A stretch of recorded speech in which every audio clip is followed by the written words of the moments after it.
Well, no, Oh, nice. I've got a couple things going on in terms of Yeah, well, on that list. Okay. I sent you guys an email. Oh, cool. Yeah, no worries. I was like, Will, do you want me to do anything? I've got a couple of things, there's a couple of emails out to folks right now. I don't, So it's like, cause you have to start. I'm hoping with the election For result. North Unit. That's what I was kind of wondering. Are we all waiting here? But just Minute? because I'm hoping things will simmer down a little bit and we can do a kind of a quick and. Now become a little low priority or something you're not as like, No, kind of like touchy they about? never Yeah, really broke because that it. was the sense I And sort so of. there's no Yeah. like, of course, what's the property? Same page. So for me, I'm in this 23 different. Oh, There's, so we have to get, and some others trying to get them to sign.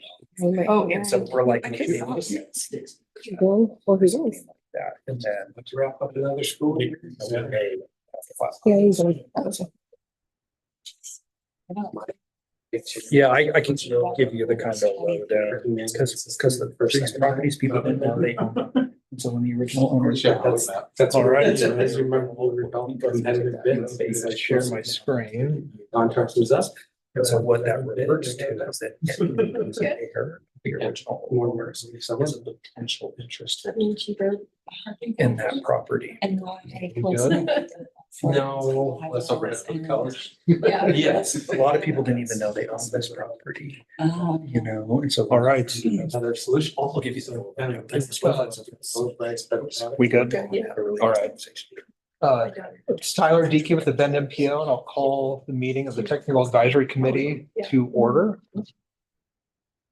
And we can go around the room here and start with introductions. Want to start? Go, Joel. Sure, Joel McCarroll with DCAS Associates on the project team for the MTP update. Casey Berg with OSU Cascades. Good, Casey. Susanna Jolber with City of Bend Growth Management. Eric Link with Cascade News Transit. Andrea Napoli, Bend MPO. Kelly Kennedy, Bend MPO. Tarek Rawlings, Deschutes County. Quinn Kiever, Bend Parks and Rec. Henry Stroud, Bend Parks and Rec. And online, can you help me, Kelly? Yeah, online we have James Sorofi, Aaron Berger, Angie Brewer, Ryan Potwin, Dave Thompson, Ken Schunkweiler, and Sharon Smith. Thank you. Everybody knows that hopefully at this point in time, the meeting's being recorded, and if you have questions during the meeting, please raise your hand and we will call on you. I don't think we have any public, do we? Any non-members? All right, let's get through that. Next up is our meeting summary, and so just looking to review and approve the May 1st, 2024 draft meeting summary. We can get a motion and a second. I move approval of the May 1st, 2024 Technical Advisory Committee Draft Meeting Summary as presented. Any discussion or comments? Right, all in favor? Aye. All right, thank you. All right, next up is our main agenda item, and it's an update on the Metropolitan Transportation Planning Project update, and I will turn it over to Aaron Berger from DKS. Thank you, Tyler. I assume you can all hear me. Oh, we need to turn it up. Yeah, can you turn it up a little bit? All right. Let me know when it's volume's good. Okay. So, yeah, this is our most recent update on the Bend MTP update. Go to the next slide. So today we're going to cover again an overview of the MTP update, where we're at. We're going to review those funding projections that we discussed back in January. Then we're going to dive into the financially constrained project list selection, looking at both the process and the outcomes. And several members of this TAC, we've had discussions prior to this work sessions, really to work on the project list from each jurisdiction's perspective. So a lot of this is going to be review.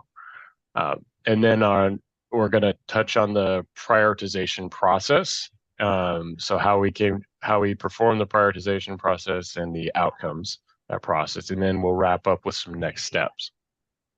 So that's our sub agenda to this TAC meeting. So onto the overview of the MTP update. Just a reminder, this is still that building upon completed planning efforts approach. So that bottom up approach that we've been taking to this process, really leaning on all those local plans that have already been adopted. This plan is emphasizing continued transparency to the community through the outreach component that Andrea has been leading. We're extending this plan horizon out to 2045.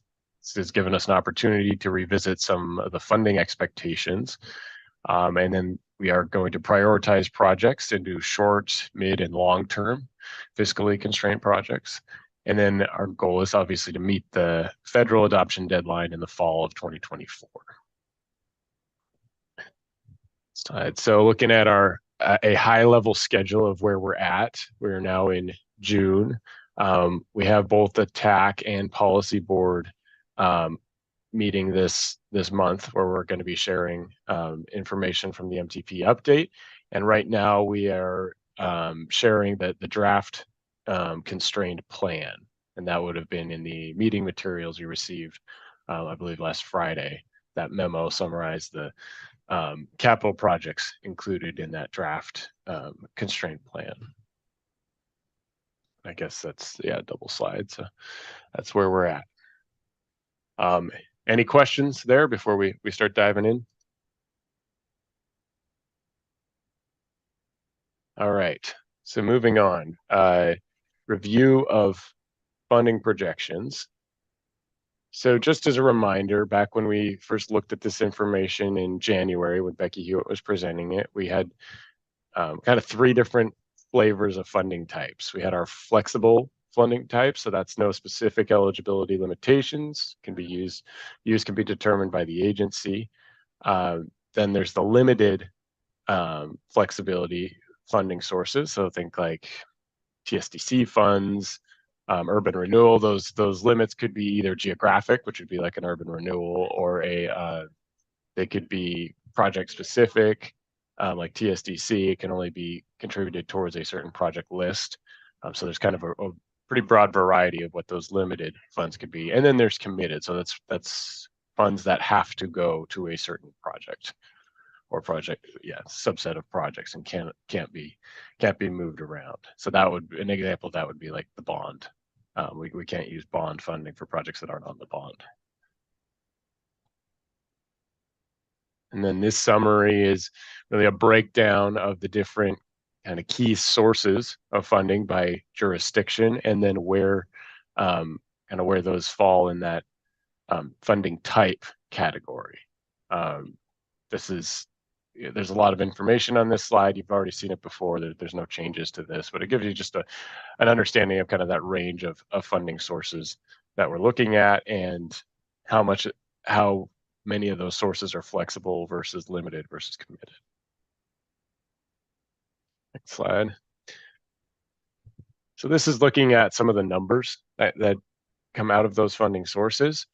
You can see our 20-year, I guess I should probably say 21-year, this is out to 2045, revenue estimate. So this is looking at present day, essentially, to 2045. And we have a total of 654 million estimated revenue assumed from all these sources. This is slightly different, I think, than the prior number we shared. The key difference being with the Go Bond funds, we're assuming the full Go Bond amount, and then within our project list, we're including projects that are already in process / under construction. So we're making sure it's more of an accounting exercise, because there is some of that bond funding has already been spent or is in the process of being spent. But for purposes of tallying up our project totals, we're using the full amount to make sure we're not double or undercounting any of those funds and projects. So it's a quick overview of those funding assumptions. Any questions? And none of this is really new information, but it's a quick review of what we talked about back in January. And on the project side, the I believe we've already shared when we got to the refined project list, the project costs had already been updated. I think back in January, we hadn't updated our project costs yet, but at our last TAC check-in, we did share the updated project costs that included essentially our 2023 estimates. All right, so moving on to the financially constrained project list. So this is first the process and steps we used for the selection of projects onto this financially constrained list. And I'll break it down by jurisdiction. So first of all, for Deschutes County, we took all the projects from the Deschutes County TSP reasonably likely to be funded list and included those in the financially constrained list that lined up with the estimated funding assumptions for Deschutes County. So that was the approach we took. That was probably the most straightforward process of all the jurisdictions because Deschutes County has just gone through the recent TSP update, so everything is very up to date at this point in time. Any questions on that? For CET, we took in all the CET capital projects, or at least projects related to the system that had a clear capital investment component. And this is where we're focused on capital projects, not the O&M projects. So it was focused on things like enhancements to existing transit stops or adding a new transit line. The capital cost of adding that new transit line was included. So those were the CET projects. Any questions on those? And then moving on to ODOT, we included all the STIP projects, which are included as committed projects. And then we'll touch on this on the next slide too, but also GO Bond and TSDC projects on ODOT facilities. So the all projects from the GO Bond, and then the TSDC projects that we included, the ones that were on ODOT facilities are obviously projects that have an ODOT component. So those are also included. And then from the MPO, we identified several studies through this whole planning effort that address some particular kind of regional needs. Those studies we included also on the financially constrained list, and we'll touch on those in a little more detail later on.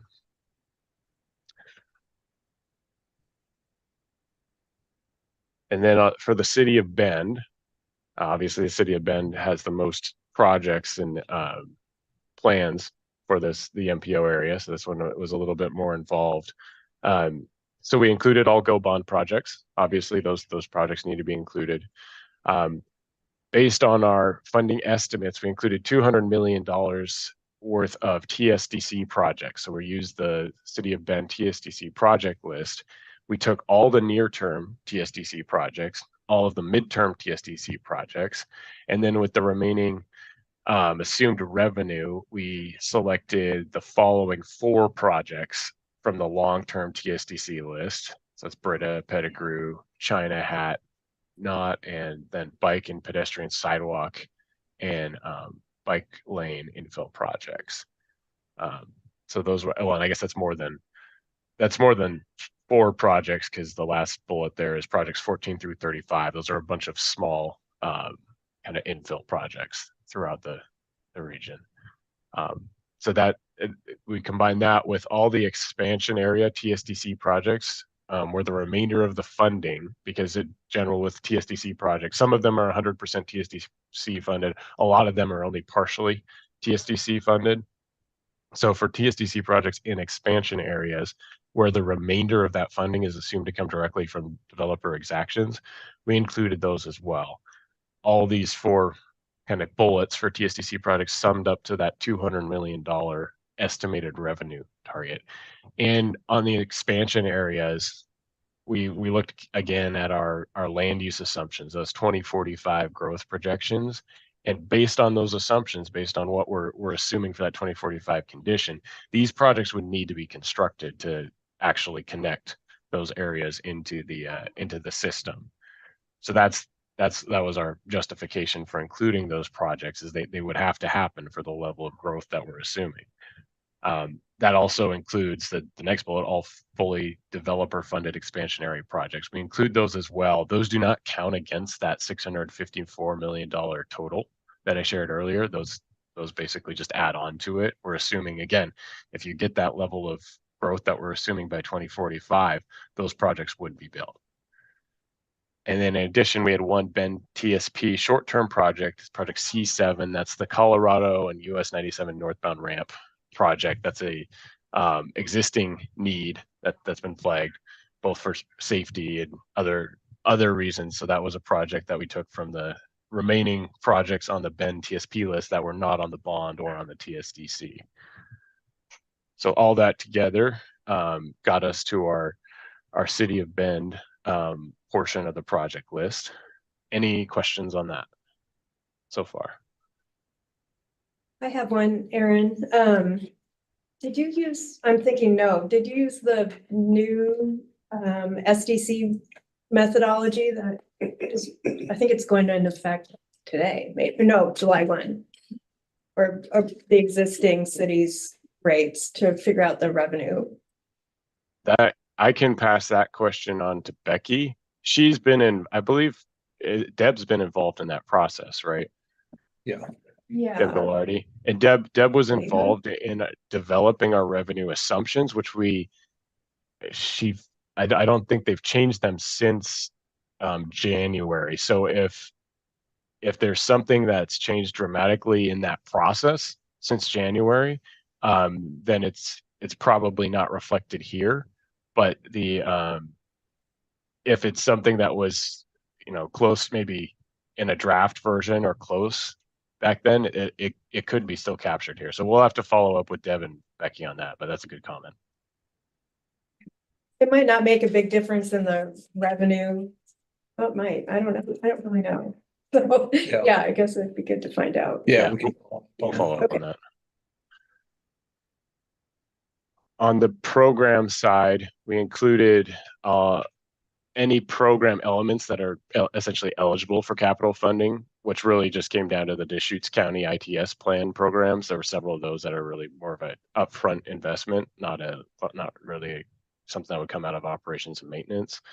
That ended up being a very small portion of the total cost of the financially constrained project list, but we included those as well. Hey, Aaron, quick question for you. Did we end up including Park District projects in the final plan? I know there was some kind of conversation about what role our projects played in this, and I just didn't know where it all kind of filtered out. And I saw that you had included our SDC funds in some of the in that graph you had on the funding, but then there wasn't anything from the Park District included in the total cost. I haven't seen anything on projects. Yeah, we don't have any right now, but that is something Okay. we can probably discuss too, because there is, I believe, and we'll talk about this as we get through the presentation, there's still a little bit of a gap left after one potential edit to the financially constrained list where we could move in at least, and again, apologize for not being super familiar with the Parks District prioritization, like if the projects are prioritized, but if there are projects that are prioritized or on that list, those could potentially come in to fill in at least part of it. Well, probably some of the gap.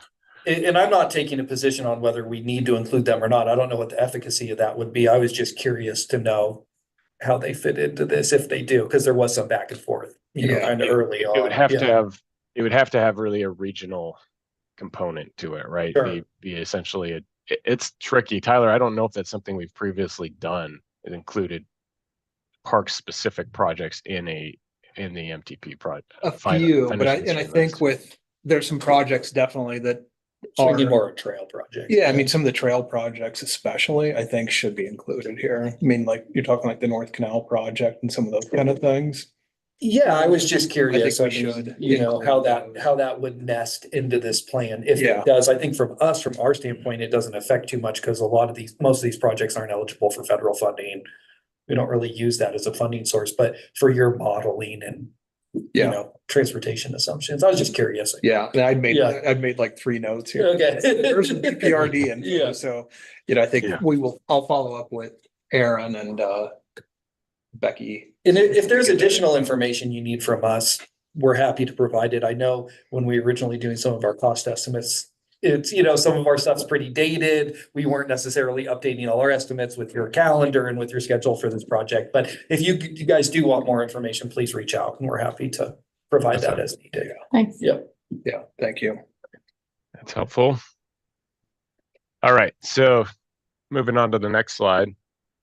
This is looking at specific outcomes and then a specific project. So our total estimated capital cost is about 780 million. And then our available funding is estimated at 772 million.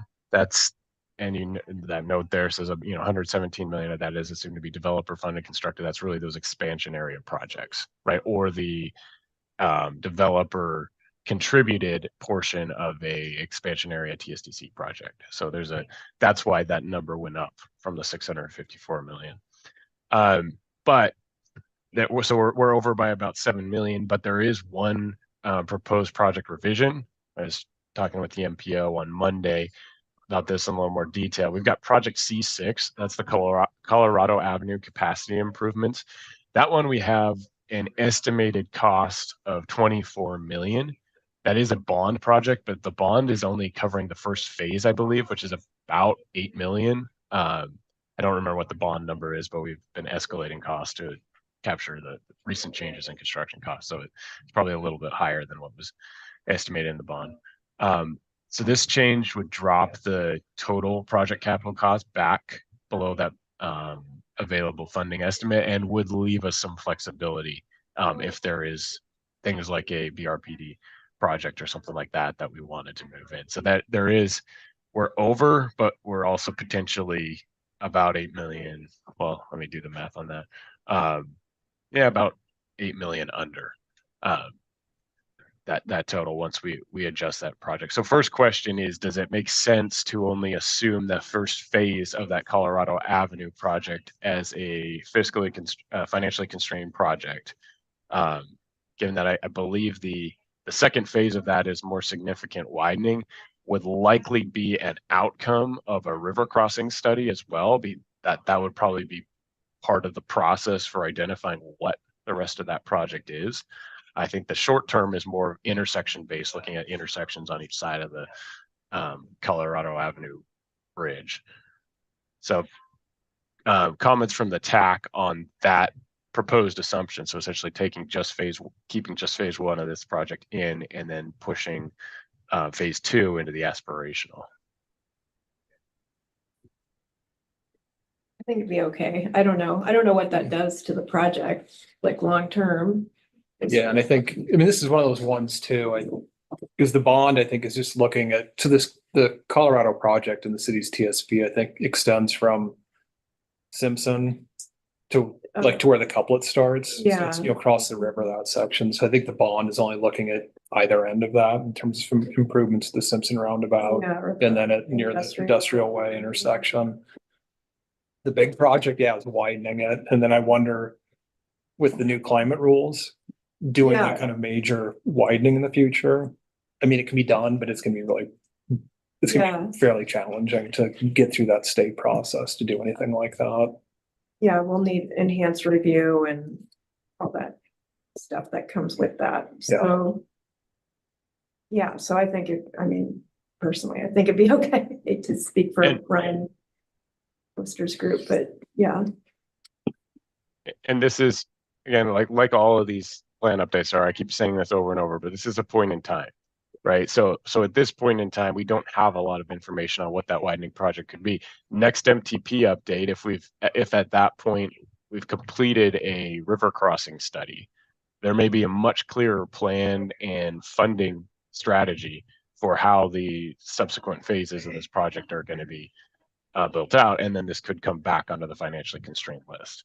Right, this list it's really a question of, are we going to include that as a long-term project or include it as aspirational at this point? And that's really all we're saying. We're not going to be going after federal funding for that project likely within the next 4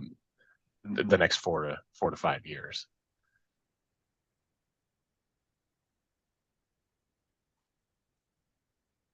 All right, so Tyler, we will move forward with that assumption.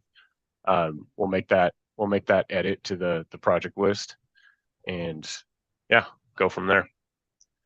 Yeah, I was just gonna raise the point again, hopefully everybody recalls. I mean, the total capital project list that we'd put together, was it close to 1.4 billion, I believe, Aaron? Yeah. You know, and so our needs are significantly more than our revenue forecast. And so we've, been kind of working through this process to get it down to meet that revenue estimate that we have. And so there's a lot of stuff that's not gonna get included into our plan.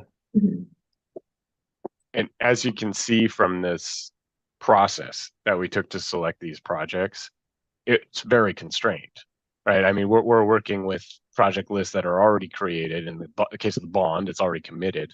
TSDC, that list is already identified, and we don't have a lot of flexibility with those TSDC projects outside of the projects in that list, right? So we're already constrained to those, the bond and the TSDC.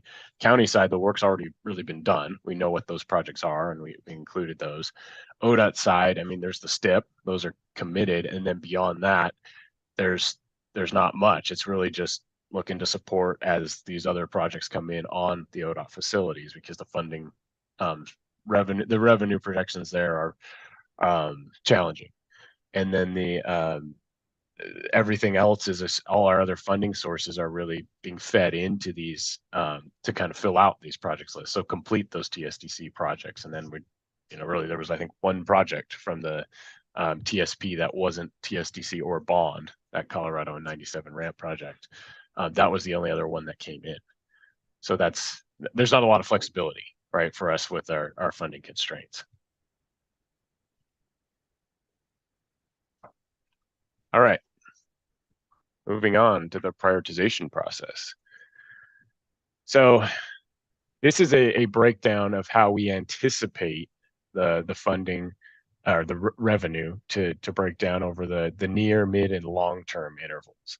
Near term is significantly, I'd say, inflated, because it includes more of the bond than has, I guess part of the bond has already been spent, but this number I'm showing here includes, assumes none of the bond funding has been spent. So those bond projects that are ongoing and are already invested, cities already invested in, those are still showing up here at full cost, or I guess at full revenue.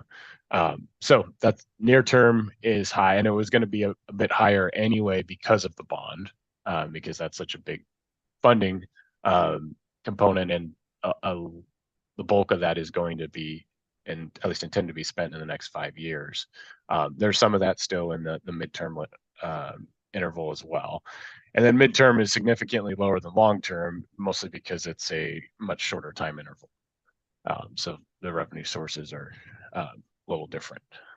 So that's the breakdown. These numbers do not include any developer exactions, because those, again, are completely dependent on exactly when different master planned areas and other development comes in. We don't try to label that into near, medium, long term. We just keep that in its own category and say that's just developer driven, and leave it at that. So our process for prioritization, we used prioritization from the local plans, that'd be Deschutes County TSP, Bend TSDC list, et cetera. Used those prioritization rankings as our starting point to get into these different categories. Then once we did that, we had to reallocate some projects into the nearest time interval based on funding constraints. So we had, for example, way too many near-term projects. Our near-term projects didn't line up with our near-term funding estimates, and some of that was due to just to timing. Some stuff is just been pushed due to the details of project delivery, right? It takes a long time to deliver this number of projects. So stuff is sliding into further out just because of that. So we used information that we have on which projects are already in process, particularly related to the bond, to decide which ones, especially on the bond list, needed to stay near term, and which ones were most likely to be happening 5 years plus out, just because they're not even near the design process yet. And then as our third step, we ran a climate friendly areas of CFA sensitivity scenario in the Bend Redmond model. And we'll touch on this next. I'll show you some of the results. And the idea of this scenario was to help us particularly determining projects in that mid to long term range. So initially we had too many projects in near term. And then once we shifted a bunch of those near-term projects to midterm, then we had way too many projects in midterm. So we had to determine which projects from midterm to push out to long-term. And this CFA sensitivity scenario was helpful for us because it gave us a second look at some of the traffic related needs across the city, and using this as a kind of in some ways a tiebreaker to determine projects that might have more priority with anticipated changes to development patterns. That's how we use this scenario. So we can jump to that next. This is a look at what that sensitivity test included. So we ran this with we used our MTP project list, so the refined project list, which we presented on at our last TAC meeting. And we didn't change anything at the network level. We didn't change any of the project assumptions. The only things we changed were land use. And these two maps show you where we shifted land use assumptions. So this is all growth assumptions. So that we're both of these are year 2045. And what we did was we moved anticipated growth into areas that are likely to be designated or are near being designated as CFAs. Within the city of Bend. So you can see on the household side, that's shifting anticipated growth really out of the southeast area, Stevens Tract, outer Stevens Tract area, the Thumb area, and then Shevlin Park, plus some other areas as well, more on the periphery of the MPO, and then moving that growth into both along US 20 and then the 3rd Street 97 corridor and then the Central West side. So that was really kind of consolidating that household growth to those locations, and then taking a similar approach with employment, pulling from the Thumb, the southeast area, Stevens Ranch, and as well as Juniper Ridge and North Triangle. And then you can see the green showing again where we moved that employment to. So that was the sensitivity scenario. So this is a land use scenario that we created for 2045, maintaining the same total population, total employment across the MPO. Any initial questions about that? And we coordinated this with the growth management at the city. Yeah, James? I'm just curious, for all the longtime professionals in the room over, say, 40, how accurate are these sort of projections? If you guys look back on your education and your history, if we were to look at this exact same stuff from Bend in 2000, are we at a 90% guess of what we predicted in 2000 as to where we are now? I'm just curious to going forward. In terms of like total growth or the Not total growth, geographic? the estimates of these, like a sensitivity test of development guesses. I mean, we know what the current UGB is. We know, we can look back and know how the past went. I'm just curious how accurate staff was predicting the future in the past as we sit here and now look forward at Yeah, this I mean, I moment. can't give you a hard number right now, but I know we've been pretty good. And I know Okay. that one thing we've seen, I mean, a little surprising to me, I was talking to city's growth management staff about it just the other day, is that we've actually underestimated development in some areas. I think a typical long-range planning like this, oftentimes, I think kind of looking historically in a lot of places, people tend to overestimate growth assumptions. We've been kind of on par with being pretty close or slightly underestimating. And I think of like, we were looking at the Petrosa area specifically the other day, is the development that's actually been approved up there is exceeding what we've assumed in the travel model, or looking out in the future at this point. And so these are pretty good. One thing I would say with the CFA, one of the issues that we've raised with the state with this type of climate friendly modeling analysis stuff is that when you get out like into the Stevens Road area, the half of that that's in the city today, they're already entitled to all of their, I mean, they have an approved land use master plan for that area. And so the city, to my knowledge, doesn't have any authority. They can't reduce growth assumptions out there. You know, this type of thing you're seeing on the screen now is kind of a theoretical exercise. And so meeting some of the climate goals in the future is going to be pretty challenging because the vast majority of the city's urban growth boundary expansion areas have already been annexed and there's master plans approved for those. And so if the city were to try and do something for that, those developers would, you know, most definitely challenge anything the city tried to do to reduce their ability to develop those properties. Makes sense. They're grandfathered in. That's the system. So, Yep. Good question, James. Thanks. Angie? Yeah, thanks. I have it's just a quick technical question. On the household map, is the 712 and 532, is that the Stevens Road tract area? It Yes. looks like it, but I wanted Yeah. to double check. Okay. Thank Yeah, you. and it's kind of one of the outer phases of it, right? When we were pulling, and again, this is changes in growth, right? I think there's still growth assumed out there in the CFA sensitivity scenario. It's just not the intensity that we assumed originally. Okay. Thank you. And I do want to emphasize again too, this is a sensitivity test. What we're showing here is not an adopted land use or something like that. But the idea is, to Tyler's point, we have seen higher densities than anticipated in the past. And this is us trying to take a little bit of a peek ahead and say, well, if some of those trends continue, particularly with the changes to the rulemaking, if those trends continue, what do we think might change with the traffic? And that's what this scenario is intended to do. Ken?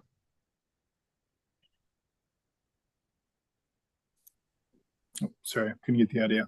So sorry to keep talking about Stevens Road track, but the assumption really then is that for example, with that area in Stevens Road, that development, right, is going to happen. It just might not happen as quickly during the 20-year planning horizon, right? So yep. Looking at those drops, like for example, with the 712 and the 532, it's just assuming that that developers and humans who buy housing or rent are just going to relocate towards the center of town where the CFAs are, as opposed to out there during the next 20 years.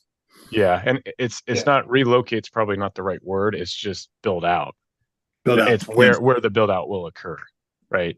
That's the assumption. And good or bad, we're using this as a sensitivity test to help guide some of our prioritization. So it's not even, we're still saying the needs are going to occur. It's really just a question of mid versus long term. So we're trying to take a peek at growth trends doing this. To keep hammering this, but the CFA modeling process looked at what's within the existing city limits, and Right. kind of similar to the UGB process, we'll have an iterative cycle going forward. Yeah. So as the Elbow and Stevens Ranch comes online, those might be considered for CFA areas in the future, right? And so far as I know, like that's not really factored into the current models. Is that right? Correct. Yeah, no, this is like I've said a few times, this is a point in time, right? We're working with what work has been done to date and using the best information available to take this peek ahead.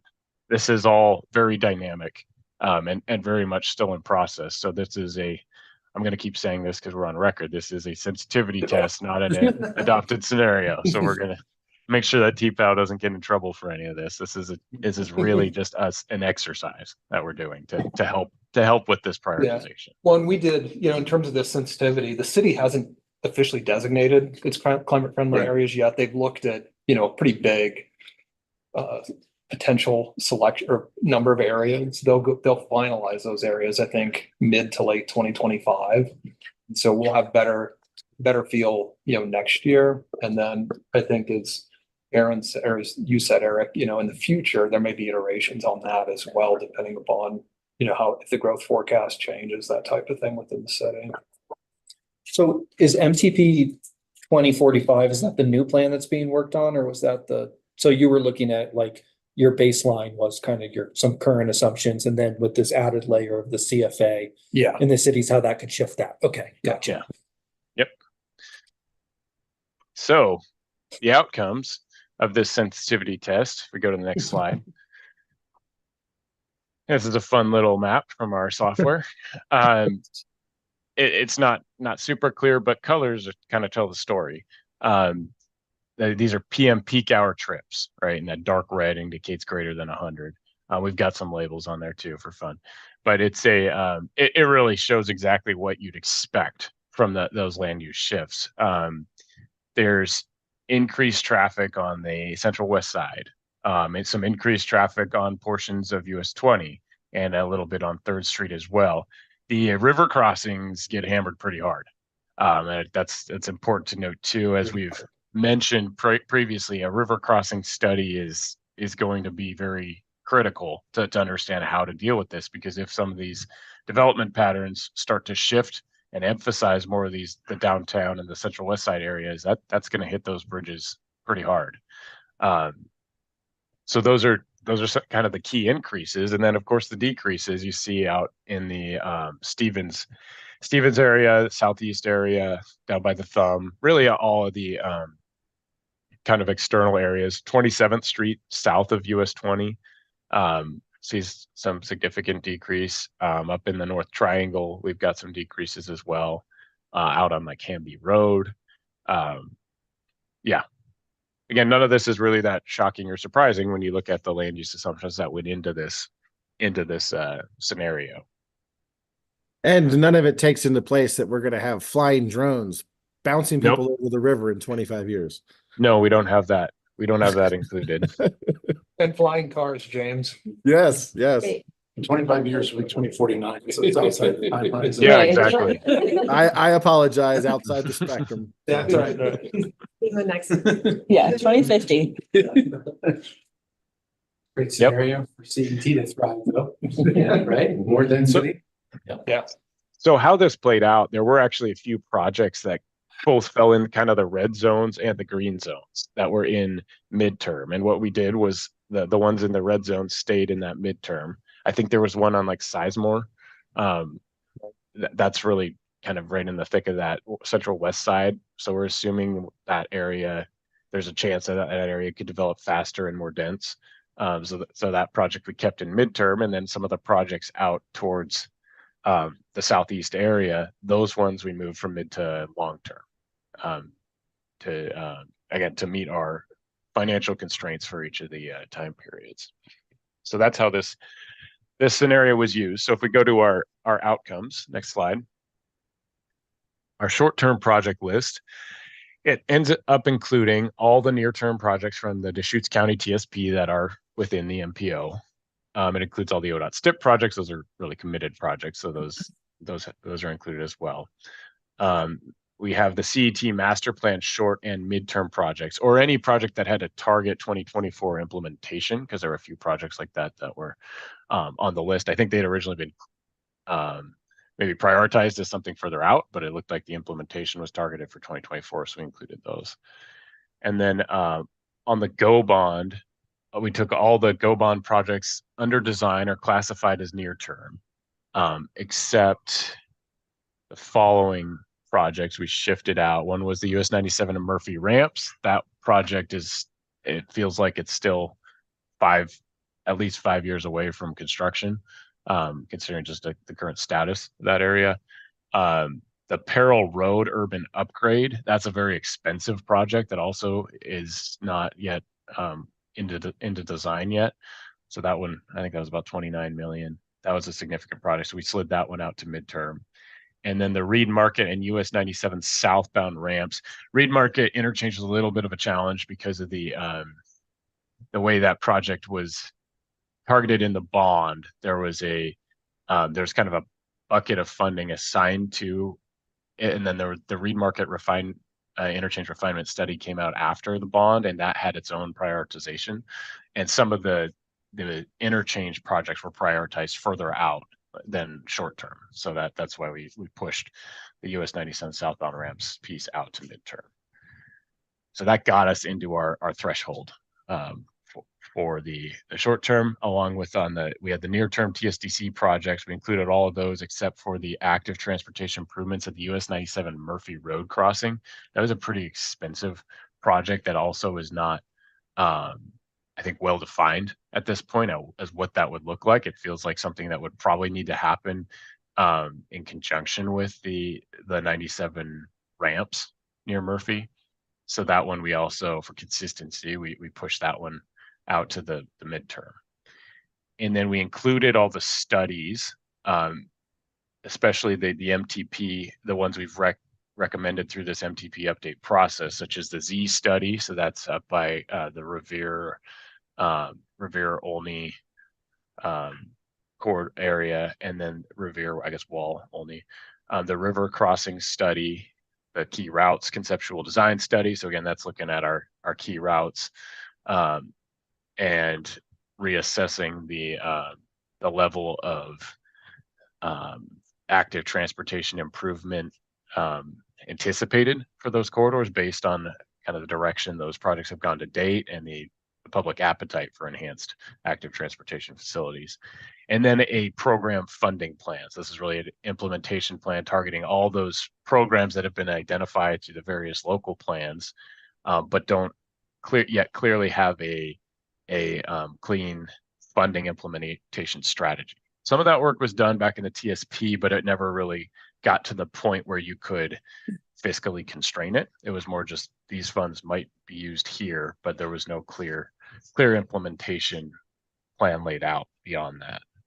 So those studies are included, as well as the Deschutes River Woods interchange study that's down at the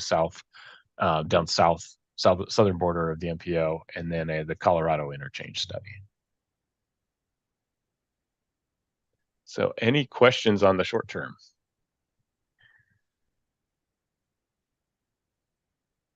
All right, next slide. Moving on to our midterm list. So this was all midterm projects from the Deschutes County TSP, all remaining GO bond projects that weren't included with short term.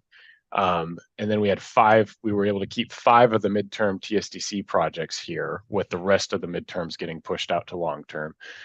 So it was those projects 14 through 35, the bike ped and infill projects. And actually we split this one. We did 50% in midterm, 50% in long term. We wanted to be kind of realistic with how we anticipated that funding would come in and how quickly those projects could be built. So we did a 50-50 split there. The US 20 and 27th widening and turn lane addition, that's an anticipated project outcome from the US 20 study that's ongoing right now. Sizemore Street extension, kept that one on again because of the that CFA sensitivity scenario. We saw that as a project that is in that central west side region, so that seemed important. 3rd Street Franklin Avenue signal modification, same thing.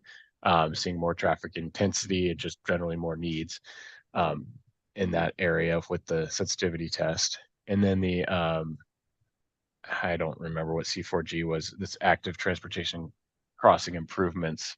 I have to double check back on the list on what location that was, but that was another active transportation oriented project. Yeah, there was the US 90 or the Parkway study identified, a whole bunch of active transportation crossing improvements across the Parkway. And I think this includes some of those projects. Yeah. And in general, I want to emphasize too, the way we use that sensitivity test, the CFA sensitivity test, we took a kind of multimodal approach to it. The assumption was higher traffic means we need to prioritize all modes in those areas.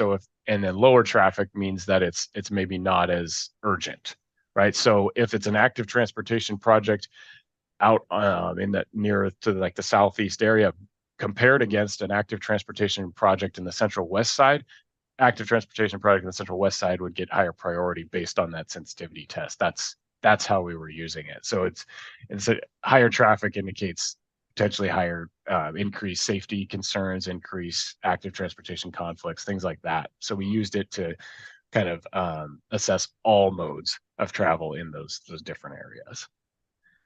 James. Aaron, using that logic, wouldn't the Central West Side already have sidewalks and bike lanes? So exactly how would you increase Central everything West, other than a yeah, car in an Central area that already has it? Central West Side's not probably the best example, although Sizemore Street extension includes probably helps all modes, right? Because it's going to have all elements.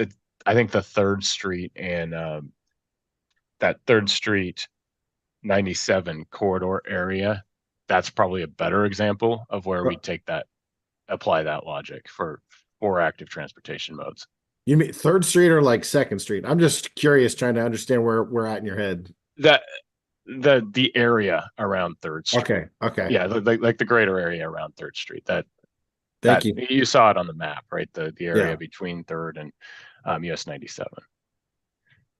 The long-term project list includes all remaining non-expansion area projects. So this is really just everything else, right? That's on the financially constrained list, didn't make mid or short term. So that's the long-term list. And then the development-driven project list includes all TSDC and Bend TSP expansion area projects. So the TSDC project within an expansion area, and then all TSP projects also fully developer funded in expansion areas. So that's the development driven list. Again, we don't want to tie those to any particular time interval because those are entirely dependent on when development comes in. Any questions? All right. Well, that takes us to next steps. So next steps, review the financially constrained project list and prioritization memo. So that was sent out, I think on Friday, I believe. We could get the comments on that by the 12th, so 1 week from today. And timeline's important here because we're going to be going to policy board on the 21st. So I want to be able to get the TAC comments addressed, and then we need to send that memo out to the policy board on the 14th. So that if we can get your comments by the 12th, that gives us a couple of days to get those addressed and make sure those are reflected in the version that goes out to the policy board. And then just a update / remind your policy board members of the process that we used to get here. This bottom up approach, leveraging existing local plans, so that this isn't a massive technical exercise of prioritizing and evaluating individual projects or leaning on the work that's already been done, prior local plans, and then just fitting everything to our current fiscal constraints. And then just a reminder for everybody, this is our last focused MTP update TAC meeting. So we won't have another significant update like this for the TAC as we've now got to the point where we're at our draft financially constrained project list. So make sure that the policy board members are aware that the upcoming policy board meeting and their materials that we're going to be providing them are the best opportunity to provide their input into that financially constrained project list and prioritization. If comments come later on, it's going to be, there's a lot more potential to derail us meeting that federally mandated schedule. So this is really that kind of that golden hour to get their thoughts in on where we're at with the financially constrained project list and make sure they're comfortable with it. So Tyler, anything to add to that on our next steps? No, I think you covered everything sufficiently. All right. Well, there are no other questions. I think that's all I've got.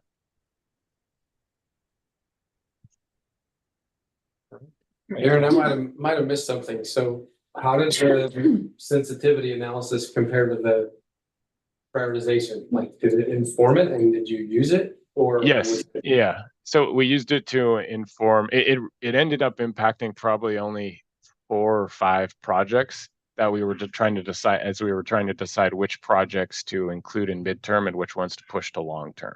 That's where we ended up using it. Okay. I do think there's added benefit though from that scenario too, just from that, again, that kind of look ahead and an additional data point, just knowing kind of the general direction of, where kind of the business as usual versus potential change in growth could go. So there's, yeah, we included that with its own write-up in this memo, so everybody had an opportunity to kind of get that glimpse into the future. Ultimately, we didn't use it to the extent that we might have needed to, just because everything was so constrained based on the funding numbers we're working with. So there weren't a lot of decisions to be made of, you know, what projects could move, which ones could stay, just because we were so close to those revenue totals already, some of those categories.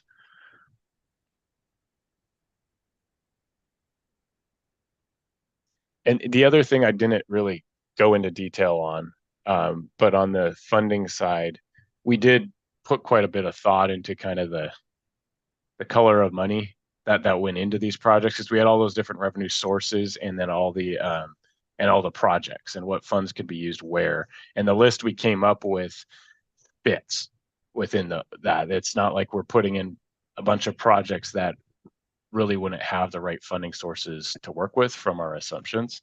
That's more of a accounting and spreadsheet exercise that I don't want to bore you with, but we got everything to at least line up in a way that it wasn't like, yeah, we want to make sure we weren't assuming like 300 million in urban renewal to cover everything or something like that, something beyond what was within those categories. So we got that part to match up.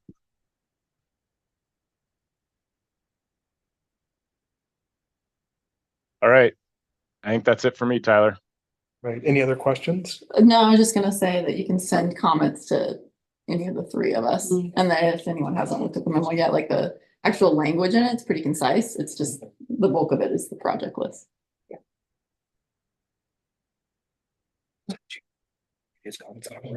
Thanks, Aaron. Thanks, everybody. Yeah, thanks.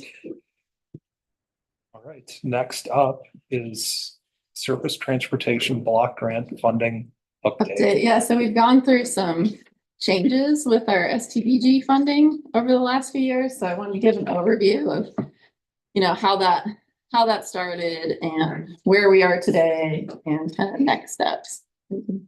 So background, you know, these are the MPO's discretionary funds. So the board can decide how they're spent. These dollars STBG dollars have been provided to the MPO since its inception, and also ODOT's fund exchange, where we can take those federal dollars and exchange them for much easier to spend state dollars, has also been historically available to us. We use, you know, historically, currently, we've used these dollars to fund streets, maintenance and preservation, internally for funding, also for consultants, and to, of course, fund local transportation projects and programs. And, you know, some of these uses have really relied on ODOT's fund exchange program. So, you know, there has been some recent uncertainty about the future of us being able to use ODOT's fund exchange. So in 2022, we were made, you know, all Oregon MPOs were made aware that fund exchange may not exist in the future.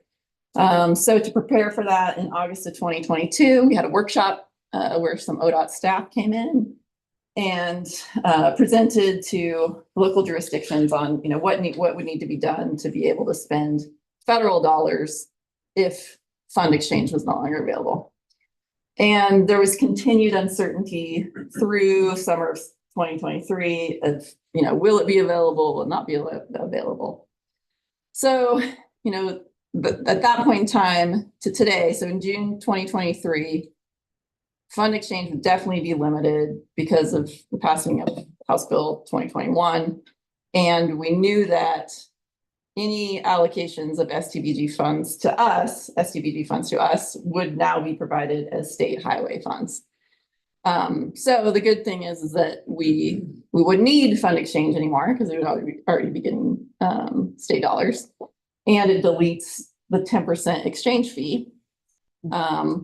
But these new funding allocations are 12 to 18% lower than what our STBG amounts would be. So what we did is we worked with ODOT to reconcile any past unused STBG funds that we would still be owed. And I started putting together some scenarios of, okay, given this funding shortfall, how can we continue to fund the projects and programs that we said we would, along with our staffing and our reserves and all that. The next slide.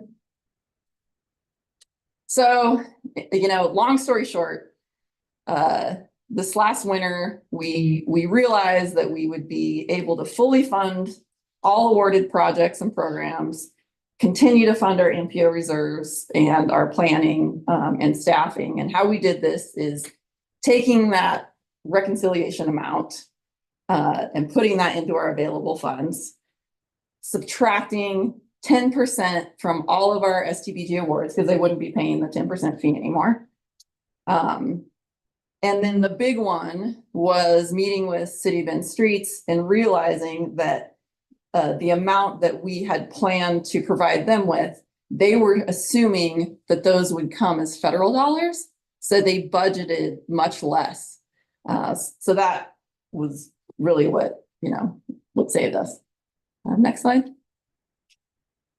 So main takeaways, no net changes to MPO funding distributions or awards.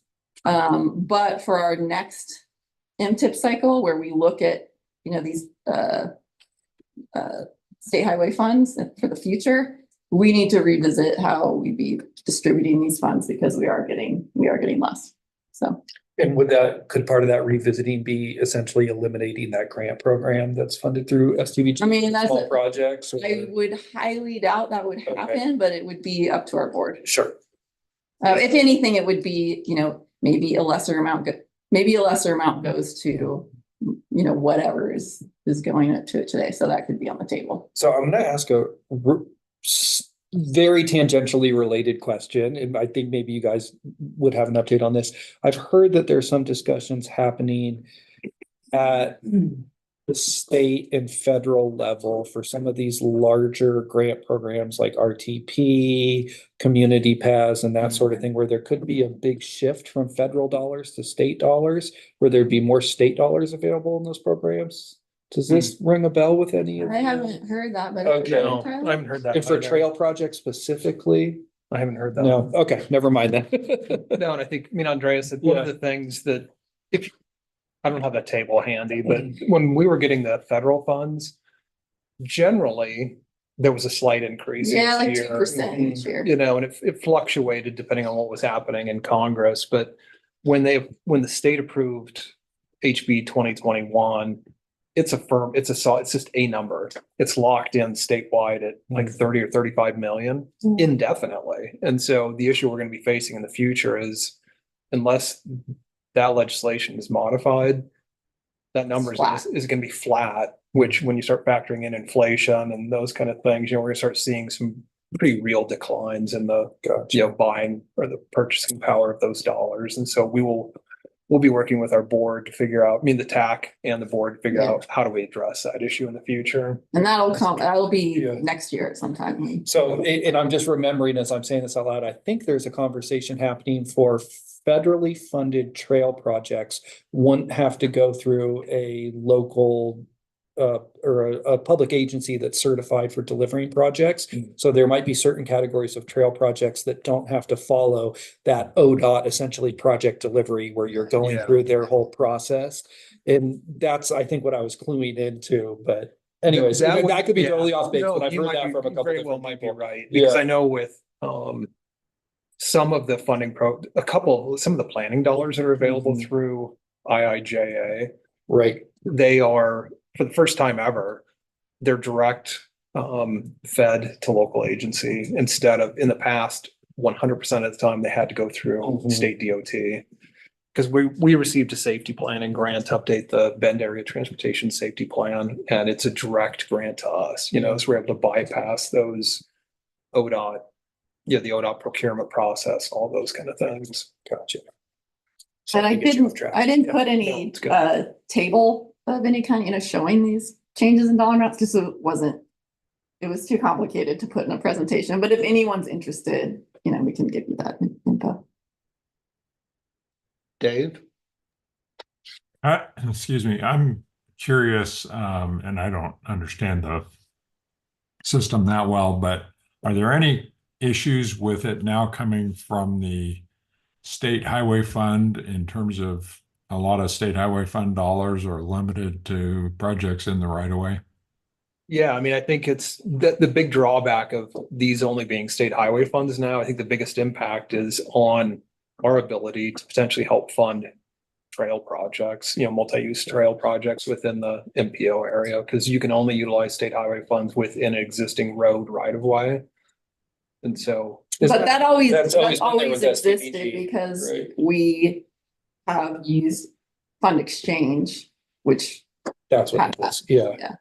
Okay, so But I didn't, think but if you were to keep the dollars federal, yeah, you could do that. I mean, if they were still federal in the Right. future, we could utilize them to pay for like part of the Drake Park Bridge upgrade, things like that, whereas that's not going to be a possibility anymore. I mean, we could work on, the west side touchdown area, Right, we could right. use some of our funds for that, but the bridge itself and any improvements through the park would not be eligible. Yeah, this came up on Gilcrest Bridge, I remember. Yes. Yeah.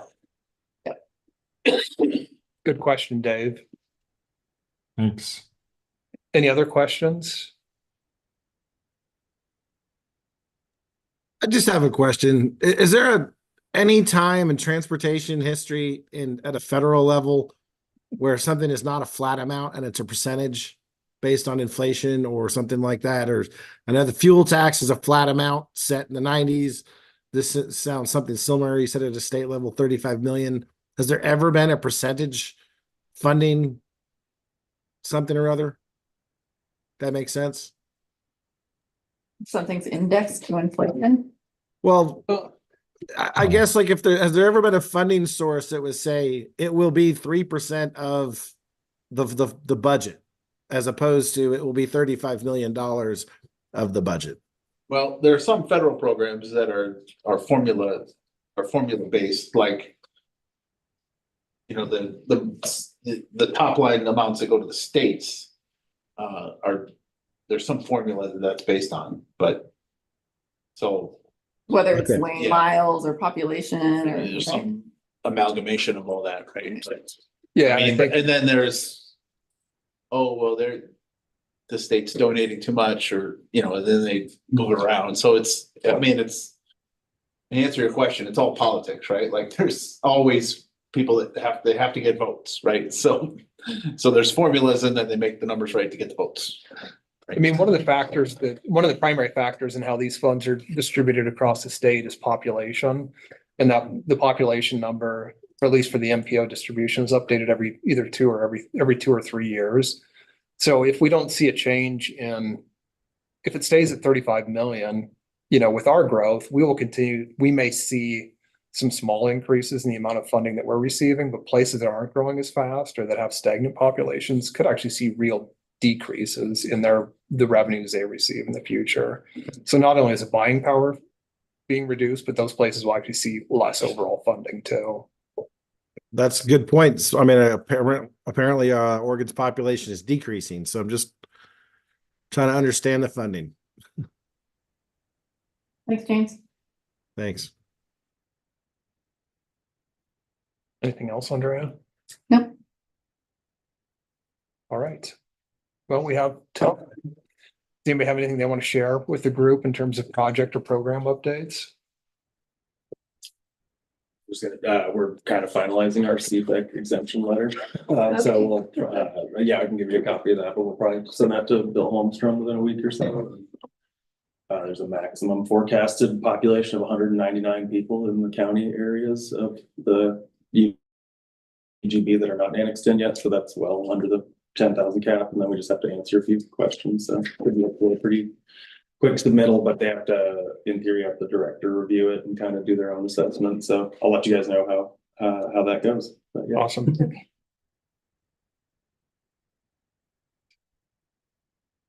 Ken? Oh, go ahead. Yeah. Oh, Eric, you can go first. Oh, yeah, sorry. Cascade East Transit, Eric Lint, got a lot on deck. So I'll run through very quickly updates. Redmond, we just launched our first bus routes ever. In Redmond, we've got 2 routes in the northwest and the southeast. These are deviated flex routes.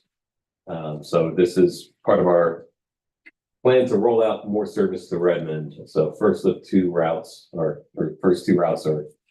in place this week. And we're going to keep building that out. We're doing a little soft roll this out to see how it works and get some publicity on that soon. But along with that, we're increasing frequency on the community connectors between cities, which feeds into Bend a lot.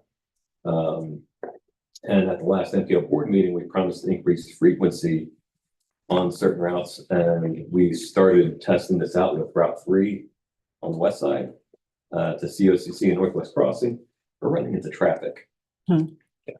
So we're getting some delays with increased frequency. So just want to keep this board updated on how we're approaching this.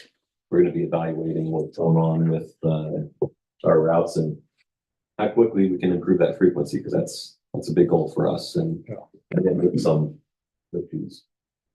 Other big updates, Andrea Bro, if you haven't heard, is moving on to a new career. So she's going to be leaving us at the end of this month. We'll also be having a job announcement posted shortly to fill her shoes. And we're expecting a junior position as well to come online with us. So I'll share with this group, get some folks on board for that. Junior transit planner type role or what? Yeah, it's a jack of all trades type, so not specifically planning, but okay. Yeah, program assistant too. Sexy title, I know. All right. Do you have anything you want to share, Henry? Well, I guess the big change for us for this group is that we're rotating kind of committee assignments. So I'm going to be stepping off, and Quinn is going to be re-stepping back in to the MPO TAC, but I'm still going to be around, still working for the Park District and working directly with Quinn. So I'll probably show up from time to time to bug you guys. For the Gilcrest Bridge project that's funded through the STPG program, I was telling Tyler and Andrea in the beginning of this meeting, we've kind of had some back and forth on what we were using the STBG dollars for. The original grant application was for 30% designs for a new bridge. We started to shift course a little bit, where we had done some structural assessments and thought that we could do an adaptive reuse of that bridge. The more we've looked into that, the less appetizing that scenario has become. So we've gone back to our original plans to do the 30% designs for a full bridge replacement. And we have our consultant contracted and working on that. So I'll provide a schedule update to Quinn to give to you guys at our next meeting. But the city has also stepped up and said, well, we have some immediate money and we want to redeck that bridge and do some minor improvements to that structure. So there's going to be the short-term improvements that's going to be done with non-STBG dollars. And then we're still working towards our designs. And we're hopeful to really get closer to a 60% design. I think we had originally said 30% to as part of our grant application. We're still trying to figure that out, but we've just kind of shift gears back to that original proposal. So that's it. No other major stuff from the Park District right now. A lot of park specific projects going on, but kind of less transportation things currently with updates. Do you have any? On a personal level, I am currently being tracked every minute of every day from the statewide MPO. We got that survey was sent to our house, so I downloaded the app, and it's draining my battery very fast. It knows I'm here right now. Yeah. But I was like, well, I have to do this. So it'll be interesting. And they asked a ton of really good questions, and today is day 1, and it's supposed to then conclude each day with a bunch of survey questions. So both my husband and I are doing it, and it knows where I live, it knows where I work. It's pretty interesting. So, but I was impressed with the technology. It seems like a pretty robust program, and whoever designed it for all of us MPOs, it's pretty impressive. Yeah. And when is that wrapping up for? You know? It's 1 week. Yeah, you're probably, I mean, Quinn is probably towards at the very end of the survey period here, because we want to we did the first big round of surveys were last fall, and then they didn't do any in the winter time because we're trying to capture typical kind of travel patterns and behaviors. And so we looked fall and winter time or fall and spring time for that. And so it's been the spring survey has been underway for at least a month, maybe 5-6 weeks across the state. And it should be wrapping up within the next week or so because we don't want to go into summertime if possible. So I think, did I do a presentation to the TAC? We did, it was a while ago. Yeah, I could come back. I mean, because this will be the main survey will wrap up here in the next week or two. All the data is set to be pushed out towards the very end of the calendar year, December, maybe into January, but there's going to be a bunch of smaller follow-up surveys that are happening. And the one we're getting ready to kick off right now that's in addition to the main survey is looking at the impacts of e-commerce on travel behaviors because there's not very good data, locally, statewide, or across the nation in terms of, if people are buying a lot more stuff online, is that impacting their travel behavior or not? I mean, are they driving less, during the day, making fewer trips? So that's going to kick off, I think, in about 2 weeks. So, and that would be a pretty small sample, but people who've participated in the survey are going to be the ones who will be targeted then for that follow-up e-commerce survey. The survey did ask, did you go to shopping? What did you go for, like groceries or medical, or did you order anything online today? Yeah. So it was pretty thorough. There was already some in there, and this is the e-commerce survey is much deeper. I mean, it's short. It's going to be short, but it's much deeper. Really looking at, all of your trips with. Well, I'll leave it at that. It's pretty techy, but that's going to be happening very soon as well. Ken, you had your hand up previously. Hey, everybody. Just a couple quick updates. Our LUPA hearing was last week for the Lava Butte path, and we are supposed to hear back from the Land Use Board of Appeals on the 24th of June. So if we can give a more detailed update, then I just started reworking the Revere Avenue rail crossing project with the city. So Tyler and Susanna, I've got your comments, waiting to circle back up with Janet when she returns. And I think those are the two big things for the MPO TAC. Everything else is pretty much the same as we updated last time. With the Lava Butte path, if you get a favorable ruling, through that, when is construction? Would that be next year then? Yeah, it's still put on pause just due to funding needs for the project. But they're going to pick up their design and still hopefully construct for next year. Fingers crossed. And so just for everybody's knowledge, that's the project that would extend from Baker Road or Knott Road interchange down to Lava Lands Visitor Center and then tie into the trail from there that goes all the way to Sun River. Down on the map, up in elevation. Yes. And then we're all going to get together and build the connection in between Caldera High School and that area, right? Yes. And what's that cost? Waste system, and that would be a huge connection. Yeah. Huge connection. Ken, what was the estimated cost on that project that's being held up?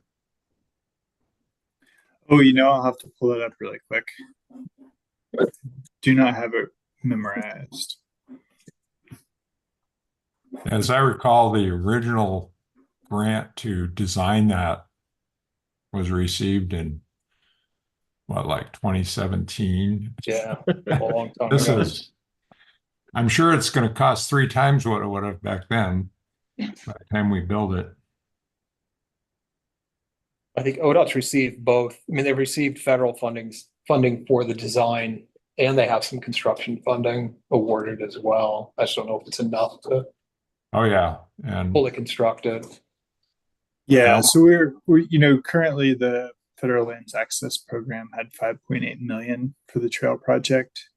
They still need some more PE and construction funding to work on the project. So I don't have the full need written down in front of me, but that's the total project cost from last year. Okay, thanks. Angie? Yeah, thank you. I don't have any project updates, but I do want to share while I have you all, so you didn't hear about it from someone else. The DLCD's commission, the Land Conservation and Development Commission, will be meeting in Bend at the end of June. And I just want to make sure you're all aware. And if you're interested, I can share information about the agenda or how to participate. The agenda is shaping up to be largely focused on water and housing, which directly impacts a lot of transportation conversations. So I just wanted to let you know and offer to share information, and also say thank you to Eric. I don't know if it's made it to you yet, but we're asking for some help to get a bus to do a bit of a housing tour with Lynn McConnell. So thank you very much for that. Angie, could you email info to that to Tyler and Andrea or just to the group? I'd be Yes. interested. Yeah. Yeah, definitely. And just so you know, you haven't missed anything yet. We're a little late out the gate getting invitations and agenda notifications out. So nothing's gone out yet, but we will be sending it out very soon, hopefully today, if not today, tomorrow. So you'll see more information very shortly. Thank you. Mhm. Great. Yeah, thank you. And I'm glad they're coming. They haven't been to Central Oregon in a long time. I think it's a great opportunity for local leadership and project managers to share information. There's obviously a public comment window, but there's also a local leadership roundtable scheduled for the Friday afternoon. So, like I said, if you're interested and want to participate more specifically, feel free to respond to what I share out to Tyler, and I will coordinate. I mean, just this made me remember too, the Oregon Transportation Commission is going to be meeting in Bend in September. Yeah, so I can send those dates out to folks as well. So that'd be another good opportunity for local leadership to meet with the OTC and talk transportation. Any other updates from anyone?